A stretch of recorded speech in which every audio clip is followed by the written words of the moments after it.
तो क्या जीत के बाद भी महाराष्ट्र में भारतीय जनता पार्टी फंसती हुई नजर आ रही है? क्या सीएम चेहरे को लेकर बगावत की स्थिति एकनाथ शिंदे दिखा रही हैं? आखिर क्यों अजीत पवार और एकनाथ शिंदे पीछे हटने को तैयार नहीं है? आखिर क्यों भारतीय जनता पार्टी 132 सीटें हासिल करने के बाद भी सरकार बनाने में संकोच कर रही है? आखिर कौन होगा महाराष्ट्र का अगला मुख्यमंत्री? ये तमाम सवाल हैं जो इस वक्त महाराष्ट्र की राजनीति को लेकर उठ रहे हैं। लेकिन एक तरफ देखा जाए तो भारतीय जनता पार्टी देवेंद्र फडणवीस को अगला मुख्यमंत्री बनाना चाहती है, तो वहीं दूसरी तरफ एकनाथ शिंदे और अजीत पवार पीछे हटने को तैयार नहीं है। एकनाथ शिंदे से जब सवाल किया गया देवेंद्र फडणवीस को लेकर, तो उन्होंने कहा कि ऐसा कुछ भी नहीं है, ऐसा कुछ भी नहीं है कि जिसके पास ज्यादा विधायक है उसी दल का, उसी पार्टी का मुख्यमंत्री होगा। तमाम विधायक बैठेंगे और फिर चर्चा होगी और फैसला होगा कि आखिर कौन मुख्यमंत्री बनेगा। तो क्या देवेंद्र फडणवीस को कहीं ना कहीं पीछे हटना पड़ेगा? क्या एकनाथ शिंदे ही अगले महाराष्ट्र के मुख्यमंत्री होंगे? क्या अजीत पवार भी दावा ठोकेंगे? और क्या अगर देवेंद्र फडणवीस को भारतीय जनता पार्टी आगे करती है तो एकनाथ शिंदे और अजीत पवार भारतीय जनता पार्टी का खेल बिगाड़ते हुए नजर आएंगे? आखिर क्यों मोहन भागवत से देवेंद्र फडणवीस की मुलाकात होती है? क्या उन मुलाकातों में ही मोहर लग गई थी कि देवेंद्र फडणवीस ही अगले महाराष्ट्र के मुख्यमंत्री होंगे? तमाम मुद्दों पर चर्चा करेंगे। हमारे साथ नाजमीन मौजूद है। नाजमीन, जिस तरीके से देखा जाए तो 132 सीटों पर भारतीय जनता पार्टी ने प्रचंड जीत हासिल की। इसके अलावा देखा जाए तो एकनाथ शिंदे की जो पार्टी है शिवसेना, उसने भी 57 सीटों पर जीत हासिल की। अजीत पवार की एनसीपी ने 41 सीटों पर जीत हासिल की। यानी बहुमत का आंकड़ा जो है वो महायुति ने पार कर लिया है, बल्कि एक बड़ी जीत हासिल की है। लेकिन देखा जाए तो सीएम चेहरे को लेकर के जो पूरा एक अंतरकलह हमें देखने को मिल रहा है, जो कलेश हमें देखने को मिल रहा है, क्या लगता है आपको जीत के बाद भारतीय जनता पार्टी फंसती हुई नजर आ रही है और एकनाथ शिंदे कहीं ना कहीं अजीत पवार जो है दोनों मिलकर खेल बिगाड़ सकते हैं? देखिए, अगर हम पहले 2019 का जिक्र करें तो 2019 में बीजेपी के साथ शिवसेना यहाँ पर नजर आई थी और उद्धव ठाकरे सीएम पद की रेस में आगे नजर आ रहे थे।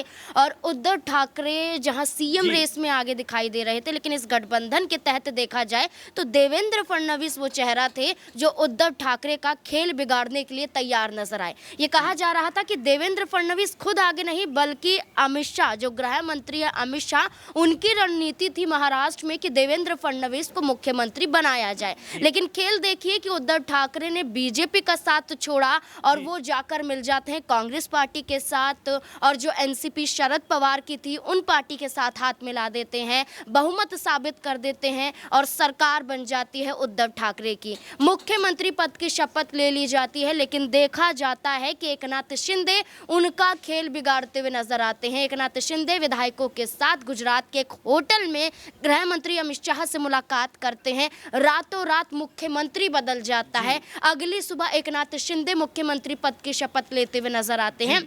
लेकिन ये कहा जा रहा है कि वो 2019 का समय था, उस दौरान कई दल भी यहाँ पर पनपे थे और एक गठबंधन भी बना था महाविकास आघाड़ी का, सिर्फ और सिर्फ एकनाथ शिंदे की बगावत के बाद। अब आप देखिए कि वही चीज़ें फिर से दोहराई जा रही हैं, लेकिन वो चीज़ें अब उद्धव ठाकरे के लिए नहीं दोहराई जा रही हैं, बल्कि एकनाथ शिंदे को लेकर दोहराई जा रही हैं। क्योंकि एक बार फिर से देवेंद्र फडणवीस को बीजेपी के जरिए आगे किया जा रहा है कि इस बार जो सीटें यहाँ पर निकली हैं वो बीजेपी के हक में अधिकतम देखी जा रही हैं। देखिए 150 के लगभग सीटों पर चुनाव बीजेपी ने लड़ा इस बार, और देखिए 132 सीटों पर जीत हासिल करना बड़ी उपलब्धि महाराष्ट्र में बीजेपी के लिए माना जा रहा है। देखिए, चुनाव से पहले तो एकनाथ शिंदे ये दावा कर रहे थे कि सीएम चेहरा तो वही होने वाले हैं। इसके बाद अजीत पवार की बात करें तो वो ये कहते हैं कि जब महाराष्ट्र में जब हमने शरद पवार से गठबंधन तोड़ा था तो हमने बीजेपी को अधिकतम विधायक दिए थे, तो सीएम रेस में मैं भी नजर आ सकता हूं। ये तमाम दावे किए गए थे। अजीत पवार के हक में पोस्टर भी लगते हुए दिखाई दिए थे कि अजीत दादा को मुख्यमंत्री होना चाहिए। लेकिन हम क्या देखते हैं, महाराष्ट्र में देवेंद्र फडणवीस का नाम आगे दिखाई दे रहा है। यहाँ पर देवेंद्र फडणवीस को लेकर बीजेपी कहीं ना कहीं मोहर लगा सकती है, इस बात की चर्चाएं तेज हो चुकी हैं। और ऐसे में एक बड़ी बगावत हो सकती है, एकनाथ शिंदे से उनके मुख्यमंत्री पद का छिनना, अजीत पवार का मुख्यमंत्री पद तक आते आते रह जाना, वो सपना कहीं ना कहीं टूटता हुआ नजर आ सकता है। देखिए, अगर हम चर्चा करें तो हमने देखा कि बीजेपी 132 सीटें, तो एकनाथ शिंदे की पार्टी यहाँ पर 57 सीटों पर जीत हासिल करती हुई नजर आती है। अजीत पवार की पार्टी 41 सीटों पर जीत हासिल करती है। कुल मिलाकर 230 यहाँ पर सीटें नजर आती हैं। लेकिन अगर एकनाथ शिंदे, अजीत पवार मिलकर बीजेपी के साथ धोखा दे दें या उनका साथ छोड़ दें, मुख्यमंत्री पद को लेकर सहमति ना बनती हुई नजर आए, तो आप देख सकते हैं कि बीजेपी का बना बनाया खेल भी बिगड़ सकता है। जी बिल्कुल नाज़मीन, जिस तरीके से आपने तमाम आंकड़े पेश किए, लेकिन बड़ा सवाल ये रहेगा कि जिस तरीके से देवेंद्र फडणवीस की बीते दिनों ही मुलाकात हुई थी मोहन भागवत, आरएसएस चीफ मोहन भागवत से, तो उसी वक्त से ये कहीं ना कहीं कहा जाने लगा कि देवेंद्र फडणवीस जी अगले मुख्यमंत्री होंगे। इसके कई कारण नजर आते हैं सामने, कि देखा होगा आपने जब मध्य प्रदेश में मुख्यमंत्री को लेकर पेच फंसा, उस वक्त नया नाम सामने आता है मोहन यादव का। तो वहीं अगर हम बात करें राजस्थान की, तो वहां पे भजन लाल शर्मा आते हैं, छत्तीसगढ़ में विष्णुदेव साय आते हैं, वहीं हरियाणा की बात करें तो नायब सिंह सैनी आते हैं। ये तमाम चेहरे हैं जो कहीं ना कहीं आरएसएस से ताल्लुकात रखते हैं, आरएसएस से जुड़े हुए लोग हैं, और कहीं ना कहीं इन्हीं को आगे किया जा रहा है। लेकिन बड़ा सवाल, जिस तरीके से आरएसएस ने पूरे के पूरे इस विधानसभा चुनाव में, चाहे वो उत्तर प्रदेश का उपचुनाव हो, महाराष्ट्र का चुनाव हो, यहां पर आरएसएस ने भारतीय जनता पार्टी के लिए काम किया, और कहीं ना कहीं पिछले कई दशकों से आरएसएस का प्रभाव जो है वो बीजेपी पर बढ़ता जा रहा है। तो क्या ये मुलाकात अपने आप में सीधे तौर पर संदेश था कि अब देवेंद्र फडणवीस के नाम पर मुहर लग चुकी है? देखिए, ये हम सब नहीं भूल सकते हैं कि भारतीय जनता पार्टी का जब उदय हुआ था, उससे पहले ही यहाँ पर आरएसएस का उदय भारत में हो चुका था। यहाँ आरएसएस की बात करें तो हिंदुत्ववाद सोच के साथ वो आगे बढ़ती हुई नजर आई। बीजेपी का साथ मिलता है, तमाम बीजेपी में जितने दिग्गज चेहरों को आप देखेंगे वो कहीं ना कहीं आरएसएस से निकले हुए हैं और बड़े बड़े पदों पर विराजमान नजर आते हैं। प्रधानमंत्री नरेंद्र मोदी खुद उनमें से एक देखे जाते हैं। तो आप देख सकते हैं कि आरएसएस का हाथ बीजेपी के साथ हमेशा से रहा है।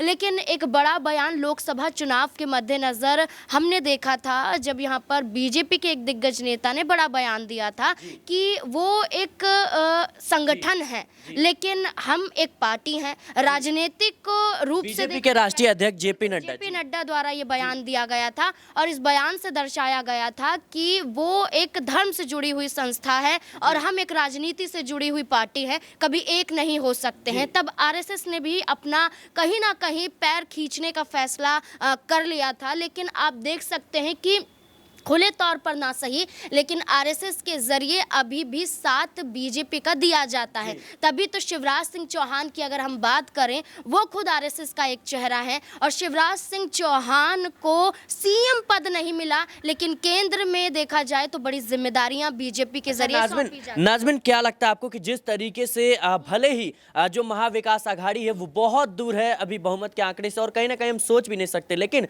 अगर संभावनाएं बनती हैं, क्योंकि देखा जाए तो अगर एकनाथ शिंदे उद्धव ठाकरे को छोड़कर भारतीय जनता पार्टी को समर्थन दे सकते हैं, अगर कह सकते हैं कि अजीत पवार शरद पवार को छोड़ के भारतीय जनता पार्टी को समर्थन दे सकते हैं, तो ये दोनों चेहरे एकनाथ शिंदे और अजीत पवार बीजेपी का साथ छोड़ भी सकते हैं। तो क्या ये संभावनाएं बनती हुई नजर आ रही है? और अगर मुख्यमंत्री पद को लेकर पेश फंसता है, अगर महाविकास आघाड़ी की तरफ से सीएम पद का ऑफर मिलता है, तो क्या ये खेल जो है वो बीजेपी का बिगड़ता हुआ नजर आ सकता है? देखिए, इसमें कोई दोहराए नहीं है, क्योंकि हमने यही देखा कि एकनाथ शिंदे और अजीत पवार ये दो चेहरे ऐसे थे जिसने शरद पवार और उद्धव ठाकरे को धोखा दिया।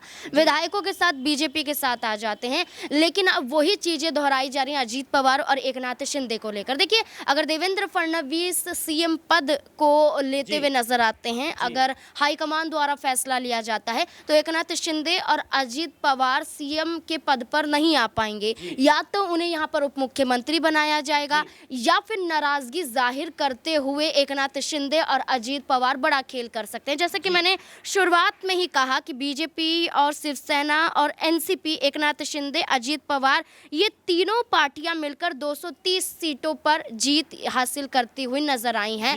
ऐसे में देखा जाए तो बहुमत महाराष्ट्र में 145 सीटों का है, और 145 सीटों से कई गुना अधिक यहाँ पर बीजेपी, एकनाथ शिंदे, अजीत पवार मिलकर सामने ला रहे हैं। लेकिन देखा जाए तो यहाँ पर एकनाथ शिंदे और अजीत पवार अगर शरद पवार, उद्धव ठाकरे यानी कि महाविकास आघाड़ी की तरफ अपने कदम बढ़ा लेते हैं, तो बहुमत से एक संख्या ज्यादा वो फिर भी पालेंगे। लेकिन सवाल ये बन जाता है कि महाविकास आघाड़ी में जाने का मकसद क्या होगा?